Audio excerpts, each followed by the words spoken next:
Assalamualaikum warahmatullahi wabarakatuh.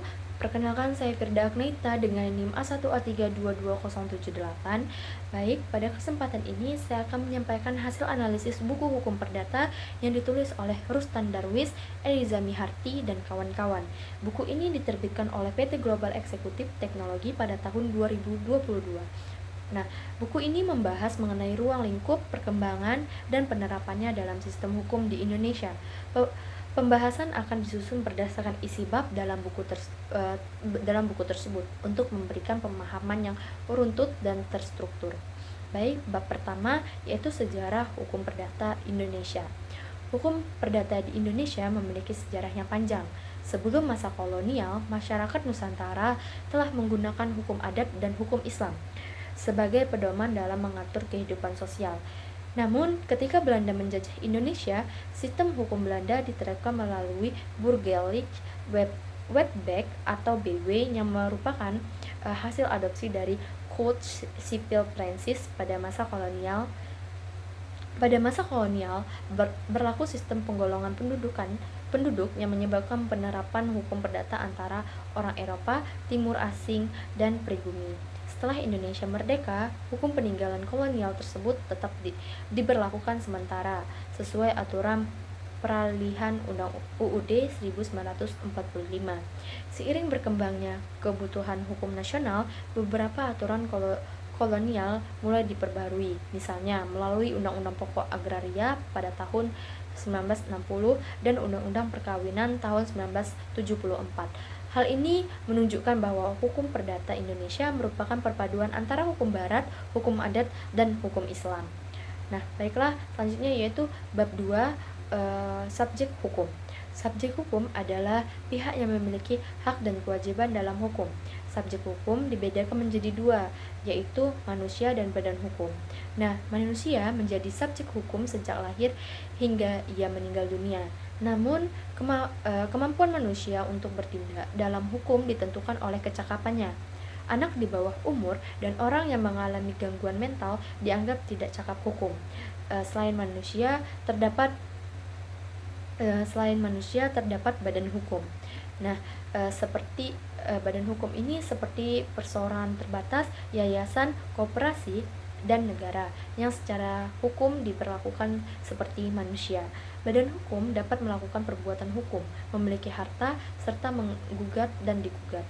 Dengan demikian, subjek hukum tidak hanya terbatas pada individu, tetapi juga organisasi yang diakui secara hukum. Baik, yaitu selanjutnya bab 3, di mana bab 3 ini membahas tentang benda dan jaminan kebendaan. Benda dalam hukum perdata merupakan objek hukum, yaitu segala sesuatu yang dapat dimiliki dan menimbulkan hubungan hukum. Benda dapat dibedakan menjadi benda berwujud dan tidak berwujud, benda bergerak dan tidak bergerak, serta benda habis pakai dan tidak habis pakai. Dalam dunia hukum perdata, benda juga dapat dijadikan jaminan untuk pelunasan utang. Jaminan kebendaan meliputi hak tanggungan atas tanah, gadai atas benda bergerak yang diserahkan fisiknya, fidusia atas benda bergerak yang tidak diserahkan fisiknya, dan hipotek untuk kapal laut atau pesawat terbang. Melalui jaminan kebendaan, kreditur memiliki kedudukan yang kuat untuk mendapatkan pelunasan utang dari debitur. Bab 4, dasar hukum perkawinan di Indonesia. Perkawinan di Indonesia dipandang sebagai lembaga hukum sekaligus lembaga sosial. Sahnya, perkawinan ditentukan oleh agama yang dianut oleh masing-masing pihak. Selain itu, adat istiadat juga memiliki peran penting dalam membentuk tata cara dan makna perkawinan di berbagai daerah. Negara memberikan pengakuan resmi melalui pencatatan perkawinan di instansi yang berwenang. Hal ini menunjukkan bahwa perkawinan memiliki unsur religius, sosial, dan legal secara bersamaan.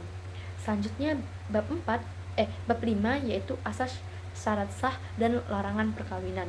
Bab ini menegaskan bahwa perkawinan memiliki beberapa asas penting, yaitu asas monogami, asas sukarelaan, dan asas pembentukan keluarga yang harmonis dan kekal.